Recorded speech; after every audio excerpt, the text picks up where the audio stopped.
بسم اللہ الرحمن الرحیم۔ السلام علیکم۔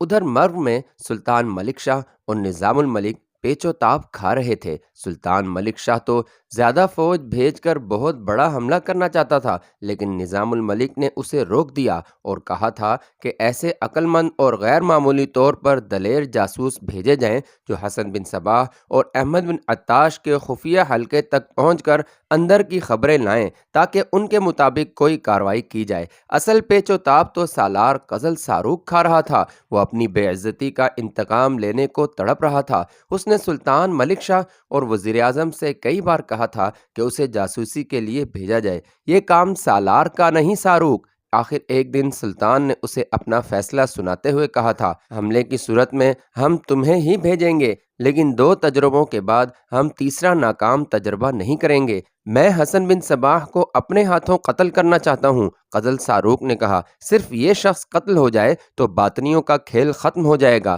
اس کے بجائے وہاں تم قتل ہو سکتے ہو۔ نظام الملک نے کہا تھا، اس صورت میں ہم سب کی بے عزتی ہوگی اور باطنی اور زیادہ شیر اور دلیر ہو جائیں گے۔ مزمل آفندی صحت یاب ہو چکا تھا۔ سالار قزل ساروق جس طرح اپنے 1000 سواروں کے ساتھ واپس آیا تھا، اس سے مزمل آفندی بھی واقف تھا۔ اسے وہ ملا بھی تھا اور اس کی قہر آلود باتیں بھی سنی تھیں۔ قزل ساروق نے اسے بھی بتایا تھا کہ وہ اکیلا حسن بن صباح کے قتل کے لیے جائے گا۔ مزمل نے اسے کہا تھا کہ وہ بھی اس کے ساتھ جائے گا۔ دونوں نے پلان تیار کیا تھا، لیکن سلطان ملک شاہ نے قزل ساروق کو روک دیا۔ مزمل اکیلا نظام الملک سے ملا۔ جس مقصد کے لیے آپ جاسوس بھیج رہے ہیں وہ مقصد صرف میں پورا کر سکتا ہوں۔ مزمل آفندی نے کہا، میں آپ سے صرف 1 گھوڑا یا 1 اونٹ مانگوں گا۔ نہیں مزمل، نظام الملک نے کہا تھا، ہم تمہیں کسی خطرناک مہم پر نہیں بھیج سکتے کیونکہ تم ہمارے ملازم نہیں۔ عالی جا، مزمل نے کہا، اس خطرناک مہم میں وہی کامیاب ہو سکتا ہے جو ملازم نہیں ہوگا۔ یہ کام وہ شخص کرے گا جس میں جذبہ ہوگا۔ ملازم تو اپنے اہل و عیال کو روٹی کھلانے کے لیے زندہ رہنے کی کوشش کرے گا۔ میں حسن بن صباح کو اپنے دین اور اپنے عقیدے کے نام پر قتل کروں گا۔ اگر قتل نہ کر سکا تو ان کے پردوں کے پیچھے کی خبریں اور ان کے دلوں کے بھید لے کر آؤں گا۔ یہ ایک قومی مسئلہ ہے، ہمارے دین کا مسئلہ ہے۔ جتنا آپ کا ہے اتنا ہی میرا ہے۔ میں آپ سے کوئی معاوضہ نہیں مانگ رہا، مجھے جہاد اور شہادت کے راستے سے نہ ہٹائیں۔ نظام الملک کو ایسے ہی ایک آدمی کی تلاش تھی۔ وہ مزمل آفندی کے 2 کارنامے دیکھ چکا تھا۔ شمونہ کی ماں میمونہ کو حسن بن صباح کے قبضے سے آزاد کرایا تھا۔ یہ سنایا جا چکا ہے کہ حسن بن صباح نے میمونہ کے خامند کو ایسے طریقے سے قتل کرایا تھا کہ میمونہ کو ذرا سا بھی شبہ نہیں ہوا تھا۔ یہ مزمل آفندی کا جذبہ ایثار تھا کہ وہ جان کی بازی لگا کر میمونہ کو حسن بن صباح کے بڑے ہی خطرناک اور ابلیسی فریب سے نکال لایا اور رہ لا کر ابو مسلم رازی کے گھر پہنچا دیا تھا۔ معجزے جیسا اتفاق یہ ہوا کہ وہاں میمونہ کی بیٹی شمونہ مل گئی جو بچپن میں اغوا ہوئی تھی۔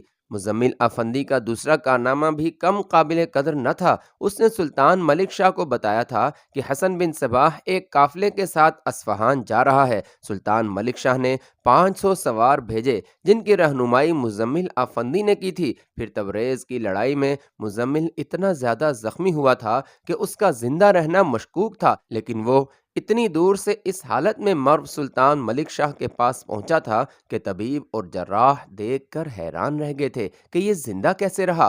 اب یہ مزمل آفندی ایک بار پھر اپنی جان کی بازی لگا رہا تھا۔ نظام الملک اسے سلطان ملک شاہ کے پاس لے گیا۔ سلطان نے اسے اجازت دے دی۔ مزمل آفندی اس علاقے میں جانے کی تیاری کر رہا تھا کہ اچانک شمونہ اپنی ماں میمونہ کے ساتھ رے سے آ گئی۔ یہ دونوں رے میں ابو مسلم رازی کے ساتھ رہتی تھیں۔ وہاں جس روز اطلاع پہنچی تھی کہ مزمل شدید زخمی حالت میں مر آیا ہے، اس دن سے شمونہ اس کے پاس پہنچنے کو تڑپ رہی تھی، لیکن کسی مصلحت کی بنا پر اسے مزمل کے پاس نہیں جانے دیا جا رہا تھا۔ اب مزمل کی صحت یابی کی اطلاع ملی تو ابو مسلم رازی نے اونٹ پر پالکی بندھوا کر ماں بیٹی کو مرو بھیج دیا۔ محافظ دستے کے چند 1 سوار ساتھ بھیجے تھے۔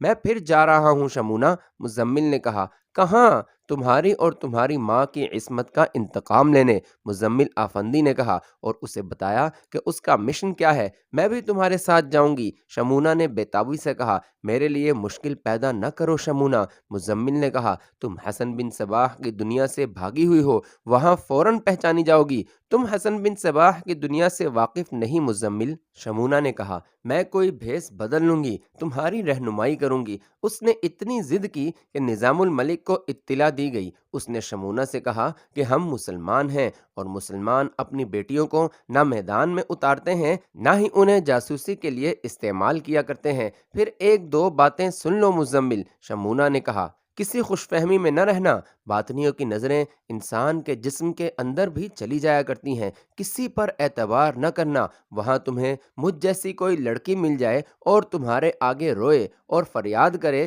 کہ میں مظلوم ہوں، میری مدد کرو، تو پتھر بن جانا۔ یہ بھی یاد رکھنا کہ وہاں پتھر بھی موم ہو جایا کرتے ہیں، کہیں ایسا نہ ہو کہ قتل کرنے سے پہلے خود ہی قتل ہو جاؤ۔ میں نے پارساؤں کو پانی بنایا ہے، وہ ابلیس کی ولایت ہے، وہاں اللہ والے راہ سے بے راہ ہو جاتے ہیں۔ شمونہ نے اسے اور بھی بہت سی ہدایات دیں، خطروں کی نشاندہی کی اور اسے بتایا کہ وہ راتوں کو سوئے تو ایک آنکھ کھول کر سوئے۔ مزمل آفندی نصف شب کے بعد مرو سے روانہ ہوا تھا۔ اس نے داڑھی پہلے ہی بڑھا لی تھی جو اس کے سفیدی مائل گندمی چہرے میں دلکشی پیدا کرتی تھی۔ اس نے سر کے بال بڑھائے اور کچھ دن پہلے ہی انہیں دھونا چھوڑ دیا تھا۔ سلطان کے تجربے کار جاسوسوں نے اس کا بہروپ تیار کیا اور اسے شتربان بنا دیا جو اپنے اونٹ بار برداری اور سواری کے لیے کرائے پر دیتا تھا۔ وہ بڑی لمبی مسافت طے کر کے خلجان میں داخل ہوا۔ اسے بتایا گیا تھا کہ وہ خلجان میں کہاں جائے اور کس سے ملے۔ خلجان میں ایک آدمی تھا جو سلجوکیوں کے جاسوسوں کو اپنے پاس رکھتا تھا۔ وہ خود جاسوس نہیں تھا، جاسوسوں کی رہنمائی کرتا تھا۔ سلجوکی جاسوس اپنے دائیں ہاتھ کی درمیانی اور چھوٹی انگلی کے درمیان والی انگلی میں ایک خاص ساخت کی انگوٹھی ڈال کر رکھتے تھے۔ کسی جاسوس کو جب خفیہ طور پر پناہ دینے والا مل جاتا اور وہ جاسوس کو پہچان لیتا تو جاسوس کی انگوٹھی اتار کر چھپا لیتا تھا۔ مزمل آفندی خلجان میں داخل ہوا۔ ادھر مہدی علوی کو حسن بن صباح نے رات اپنے یہاں مہمان رکھا تھا۔ خود اپنی سادگی اور درویشی کے دکھاوے کے لیے معمولی سے ایک خیمے میں چلا گیا تھا اور مہدی علوی کو اپنے شاہانہ خیمے میں ٹھہرایا اور اس پر یہ ظاہر کیا کہ یہ خیمہ اس کے لیے تیار کیا گیا تھا۔ خیمے میں پھول ہی پھول نظر آتے تھے، ان کی مہک خمار طاری کر رہی تھی۔ رنگا رنگ پھولوں میں ایک پھول اور بھی تھا جو چلتا پھرتا مسکراتا تھا۔ یہ تھی خدیجہ، جسے حسن بن صباح نے خاص ہدایات دے کر مہدی علوی کے ساتھ لگا دیا تھا۔ بظاہر خدیجہ کا کام یہ تھا کہ مہمان کی دیکھ بھال کرے، اس کا بستر ٹھیک کر دے اور اس کے پاس پانی رکھ دے اور اس کے خیمے کی شمع بجھا کر باہر آ جائے، پھر صبح اسے ناشتہ دے۔ لیکن حقیقت میں خدیجہ کو کوئی اور ہی مقصد دیا گیا تھا۔ رات کھانے کے بعد حسن بن صباح مہدی علوی کو خیمے میں اکیلا چھوڑ کر اپنے خیمے میں چلا گیا تو خدیجہ مہدی علوی کے پاس آ گئی۔ اس نے لباس ایسا پہن رکھا تھا جس میں اس کا جسم پوری طرح مستور نہیں تھا، لیکن اس کی باتوں اور حرکات میں بے حیائی نہیں بلکہ شرم و حجاب تھا۔ مہدی علوی ادھیڑ عمر آدمی تھا، بڑھاپے میں داخل ہو چکا تھا۔ اس عمر میں آدمی بڑھاپے کو فریب دیا کرتا ہے کہ وہ ابھی جوان ہے۔ مہدی علوی تو ایک شہر کا امیر یعنی حاکم تھا، دولت میں کھیلتا تھا۔ اس کی دو بیویاں تھیں، لیکن حاکم شہر اپنی عیاشیوں کی وجہ سے دو بیویوں سے مطمئن نہیں ہوا کرتے تھے، نت نئے غنچوں کے متلاشی رہتے تھے۔ داشتہ ان کی زندگی کا لازمی جز تھا۔ خدیجہ کو دیکھ کر مہدی علوی نے اپنی جذباتی دنیا میں زلزلے کے جھٹکے محسوس کیے۔ خدیجہ کو معلوم تھا کہ مرد کوئی بات کیے بغیر کس طرح جال میں لایا جاتا ہے۔ وہ خیمے میں گلدستے اور دیگر اشیاء قرینے سے رکھ رہی تھی اور وہ جانتی تھی کہ مہدی علوی کی نظریں اس پر لگی ہوئی ہیں۔ تم کون ہو؟ مہدی علوی نے پوچھا۔ خدیجہ نے جھوٹ بولا، بیوہ ہوں، خاوند تبریز کی لڑائی میں مارا گیا ہے، میں امام کی خدمت کے لیے اس کے ساتھ رہتی ہوں۔ بیوی بن کر؟ مہدی علوی نے پوچھا۔ یا شادی کے بغیر ہی؟ نہیں معزز مہمان، خدیجہ نے جواب دیا، امام کسی عورت کے ساتھ ایسا تعلق نہیں رکھتا، نہ بیوی نہ داشتہ۔ امام تو آسمان کی مخلوق ہے، خوبصورت لڑکیوں کو ساتھ رکھتا ہے، لیکن بالکل اس طرح جس طرح گلدانوں میں پھول رکھے ہوتے ہیں۔ تم بیوہ ہو خدیجہ؟ مہدی علوی نے کہا، جوان ہو اور اتنی حسین ہو کہ میں نے تم جیسی خوبصورت لڑکی کم ہی کبھی دیکھی ہے۔ کیا تم مرد کے ساتھ کی ضرورت محسوس نہیں کرتی؟ تشنگی سی، اور میں کیا کہوں؟ خدیجہ نے شرمانے کی ایسی اداکاری کی جیسے زمین میں اتر جانا چاہتی ہو۔ مہدی علوی نے اپنا سوال دہرایا تو خدیجہ نے سر کے ہلکے سے اشارے سے بتایا کہ مرد کے ساتھ کی ضرورت محسوس کرتی ہے۔ کیا میرا ساتھ پسند کرو گی؟ مہدی علوی نے کہا، تمہارے امام سے اجازت لے لوں گا، تمہیں بیوی نہیں ملکہ بناؤں گا۔ میرے قریب آؤ، میرے پاس بیٹھو، میں آپ کو ایک خاص شربت پلاتی ہوں۔ خدیجہ نے کہا، یہ ہم اپنے بہت ہی خاص مہمانوں کو پلایا کرتے ہیں۔ اس نے ایک سراہی میں سے ایک پیالہ بھرا اور مہدی علوی کو پیش کیا۔ یہ شربت خاص طور پر خیمے میں رکھا گیا تھا۔ مہدی علوی نے شربت پی لیا اور خدیجہ کو اپنے ایک بازو کے گھیرے میں لے لیا۔ پھر جب شربت نے اپنا اثر دکھایا تو خدیجہ ایک طلسم یا ایک بڑا ہی حسین آسیب بن کر مہدی علوی پر غالب آ گئی۔ خدیجہ جب آدھی رات سے کچھ پہلے خیمے سے نکلی تو اس کا جسم ویسا ہی پاک نہ تھا جیسا اس وقت تھا جس وقت وہ اس خیمے میں داخل ہوئی تھی۔ مہدی علوی کی آنکھ کھلی تو اس نے سب سے پہلے خدیجہ کو پکارا، اور اسی روز وہ حسن بن صباح اور اس کے تمام آدمیوں کو اپنے ساتھ قلعہ الموت میں لے گیا۔ خدیجہ اور دوسری لڑکیاں بھی ساتھ تھیں۔ ادھر مزمل آفندی خلجان میں داخل ہوا۔ اسے بتایا گیا تھا کہ اس آدمی کا گھر کہاں ہے جس کے یہاں اس نے قیام کرنا ہے۔ اس کا نام احمد اوزال تھا، وہ سلجوق تھا۔ مزمل نے 3-4 آدمیوں سے اس کا گھر پوچھا، آخر اس نے 2 آدمیوں کو روکا اور ان سے احمد اوزال کا گھر معلوم کیا۔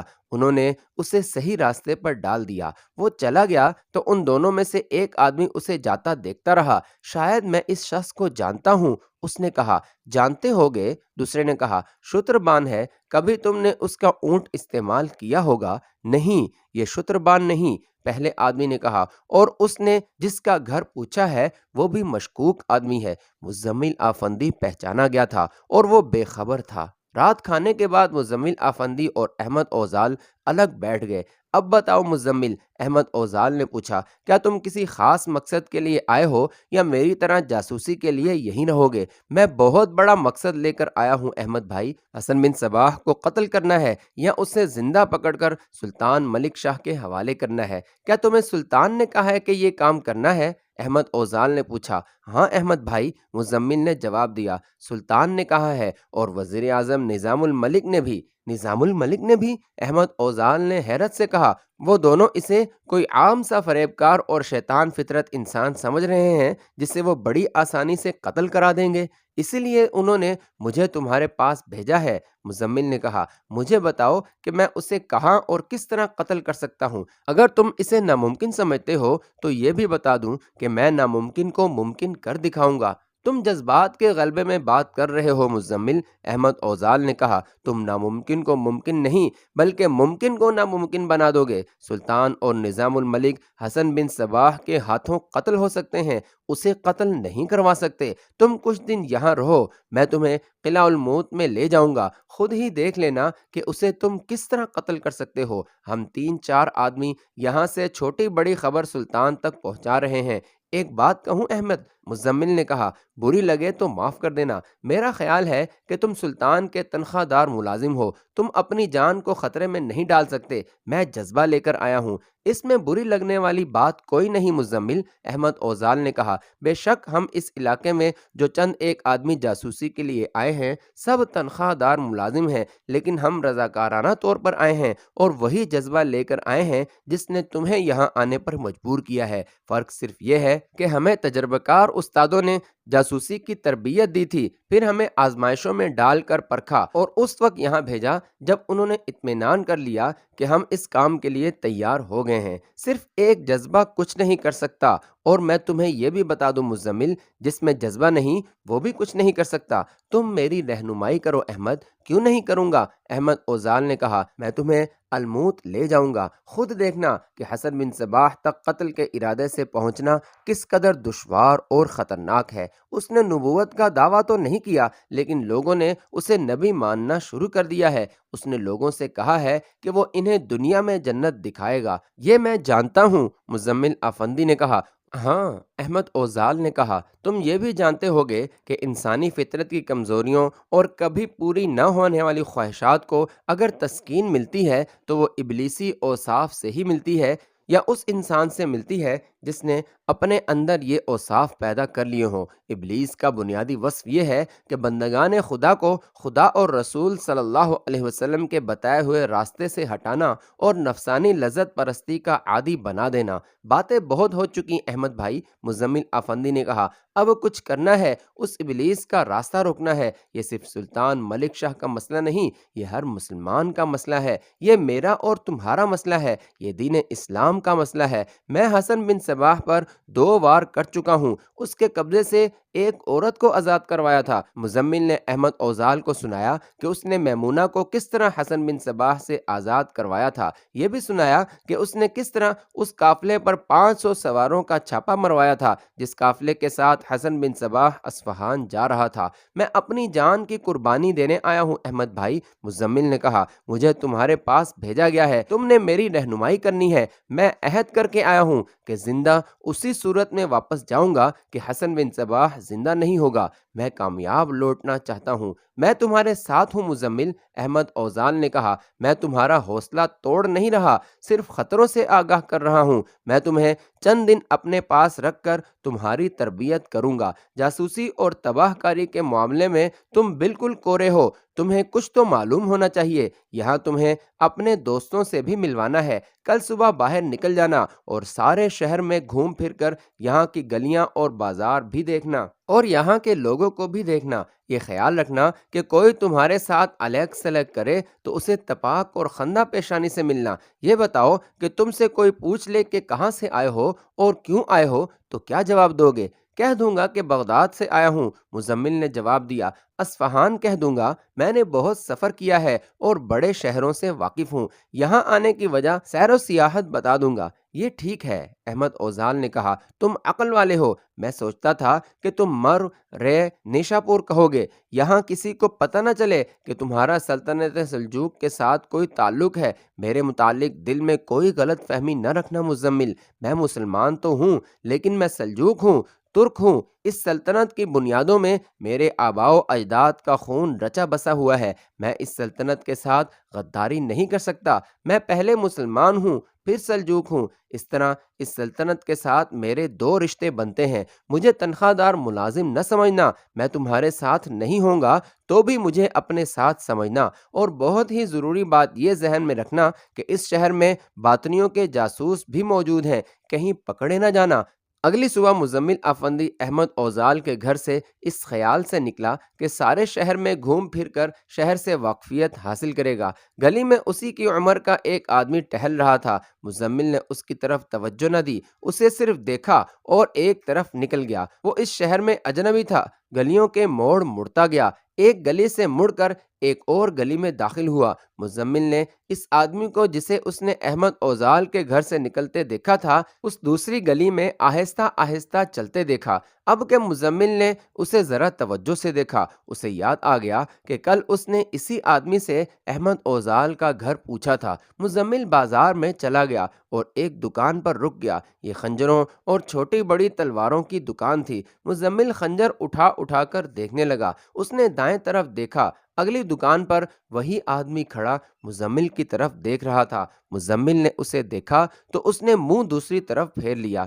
اس کے بعد مزمل جہاں بھی گیا اس نے کچھ فاصلے پر اس آدمی کو دیکھا۔ دوپہر کے کھانے کے وقت مزمل واپس احمد اوزال کے گھر آیا اور اسے بتایا کہ ایک آدمی اس کا پیچھا کرتا رہا ہے، میں نے اسی آدمی سے تمہارے گھر کا پتہ پوچھا تھا۔ مزمل نے کہا، یہ حسن بن صباح کا جاسوس ہے۔ احمد اوزال نے کہا، تم نے 3 4 دن ابھی یہیں رہنا ہے، اس آدمی سے بچ کر رہنا، یہ تمہیں قتل نہیں کرے گا، نہ تمہیں گرفتار کرے گا، یہ کسی وقت تمہیں ملے گا اور تمہیں دوست بنائے گا، اسے اچھی طرح ملنا، لیکن ایسی کوئی بات نہ کرنا جس سے اسے شک ہو جائے، یہی بتانا کہ تم سفر پر ہو، میرے متعلق بتانا کہ میری تمہاری ملاقات حلب میں ہوئی تھی، تم گھومو پھرو، شہر سے باہر جنگل بھی دیکھنا، بہت خوبصورت علاقہ ہے، ایک ندی گزرتی ہے، ضرور جاؤں گا، مزمل نے کہا، قدرت کے حسن کا تو میں دل دادا ہوں۔ نہیں مزمل، احمد اوزال نے کہا، تم نے قدرت کے حسن میں کھو نہیں جانا، بلکہ یہ دیکھنا ہے کہ تمہیں اگر یہاں سے بھاگنا پڑے تو جنگل میں کہاں کہاں چھپتے ہوئے بھاگو گے۔ یاد رکھو مزمل، جاسوس اور تباہ کار کو کیڑے مکوڑوں کی طرح رہنا ہوتا ہے۔ احمد اوزال نے اسے اور بھی بہت سی ہدایات دیں۔ وہ مزمل کو باقاعدہ ٹریننگ دے رہا تھا۔ کھانے کے بعد مزمل پھر نکل گیا۔ اس نے ادھر ادھر دیکھا، اسے توقع تھی کہ وہ آدمی پھر اسے نظر آئے گا، لیکن وہ نظر نہ آیا۔ مزمل شہر سے نکل کر جنگل کی طرف ہو لیا۔ آگے اونچی نیچی ٹیکریاں تھیں جو سبز گھاس، خوبصورت جھاڑیوں اور درختوں سے ڈھکی ہوئی تھیں۔ واقعی بہت خوبصورت علاقہ تھا۔ مزمل آفندی جوان آدمی تھا، ایسے روح افزا علاقے اسے بہت ہی اچھے لگتے تھے۔ وہ 2-3 ٹیکریوں کے درمیان سے گزر کر آگے چلا گیا۔ اسے ندی نظر آئی، اس کے کناروں پر گھنے درخت تھے، اس کے پس منظر میں پہاڑی تھی، وہ بھی سبز پوش، اس پر بادلوں کے سفید ٹکڑے منڈلا رہے تھے۔ مزمل ندی کی طرف جا رہا تھا، اسے اپنے پیچھے ایسی سرسراہٹ سنائی دی جیسے کوئی گھاس پر چل رہا ہو۔ اس نے گھوم پر پیچھے دیکھا، وہاں کوئی نہیں تھا۔ اسے یوں شک ہوا جیسے اس نے کسی جنگلی جانور یا کتے بلی کو ٹیکری کی اوٹ میں دیکھا ہے۔ اسے وہم سمجھ کر وہ ندی تک پہنچ گیا اور کنارے پر ٹہلنے لگا۔ ندی کا جل ترنگ بجتا ہوا شفاف پانی دلوں پر وجد طاری کر رہا تھا۔ مزمل کو یاد آیا کہ احمد اوزال نے اسے کہا تھا کہ قدرت کے حسن میں ہی نہ کھو جانا، بلکہ وہاں چھپنے کی جگہ دیکھنا۔ اس نے ہر سو دیکھا، اسے جھاڑیوں کے اونچے اور گھنے پودوں کے جھرمٹ نظر آئے۔ بعض ٹیکریاں دیواروں جیسی تھیں، ان کے دامن میں ہاتھی گھاس بھی تھی اور ہرے سرکنڈے بھی۔ بعض گھنے درخت ایسے بھی تھے جن کے نیچے والے ٹہن زمین کے قریب آ گئے تھے۔ مزمل کو خیال آیا کہ وہ ایسے کسی ٹہن پر چڑھ جائے گا اور چوڑے پتوں والی گھنی شاخیں اسے چھپا لیں گی۔ اسے ندی کے کنارے کے قریب 3-4 درختوں کا جھنڈ دکھائی دیا، ان پر چوڑے پتوں والی بیلیں چڑھی ہوئی تھیں۔ ان بیلوں نے درختوں کے نیچے غار یا گف کی طرح کا کمرہ سا بنا رکھا تھا۔ مزمل ندی کے ساتھ ساتھ وہاں تک جانے کے بجائے چکر کاٹ کر عقب سے آگے آ گیا۔ اسے سامنے سے دیکھنے کو آگے ہوا تو وہ ٹھٹک کر ایک قدم پیچھے ہو گیا۔ وہاں ایک آدمی بیٹھا ہوا تھا۔ مزمل کو کسی آدمی سے کوئی ڈر اور خطرہ نہیں ہو سکتا تھا، لیکن یہ وہی آدمی تھا جو گلیوں اور بازاروں میں اس کے ساتھ سائے کی طرح لگا رہتا تھا۔ کچھ دیر پہلے مزمل نے اپنے پیچھے جو آہٹ اور سرسراہٹ سنی تھی وہ اسی آدمی کی تھی۔ اسے وہاں دیکھ کر مزمل فوراً سمجھ گیا کہ یہ شخص جنگل میں بھی اس کے پیچھے آ گیا ہے۔ وہ غصے سے آگ بگولا ہو گیا۔ اس نے اپنے کپڑوں کے اندر خنجر اڑس رکھا تھا۔ وہ آدمی اٹھ رہا تھا۔ مزمل نے بڑی تیزی سے خنجر نکالا۔ اس کے ذہن میں احمد اوزال کے الفاظ گونجے، یہ حسن بن صباح کا جاسوس ہے۔ مزمل کو یوں سنائی دیا جیسے اسے کسی نے کہا ہو کہ یہ حسن بن صباح ہے۔ یہ آدمی اٹھا ہی تھا کہ مزمل کا بایاں ہاتھ تیر کی طرح آگے ہوا اور اس ہاتھ نے اس آدمی کی گردن دبوچ لی۔ مزمل کے دوسرے ہاتھ میں خنجر تھا۔ اس نے خنجر کی نوک اس شخص کے دل کے مقام پر رکھ دی۔ بائیں ہاتھ کا پنجہ اتنی زور سے دبایا کہ اس آدمی نے اپنے دونوں ہاتھوں سے مزمل کی بائیں کلائی پکڑ لی اور تڑپنے لگا۔ اس میں اتنی طاقت نہیں رہی تھی کہ مزمل کے پنجے سے اپنی گردن چھڑوا سکتا۔ اس کے ساتھ ہی مزمل کی خنجر کی نوک اس کے دل کے مقام پر چبھ رہی تھی۔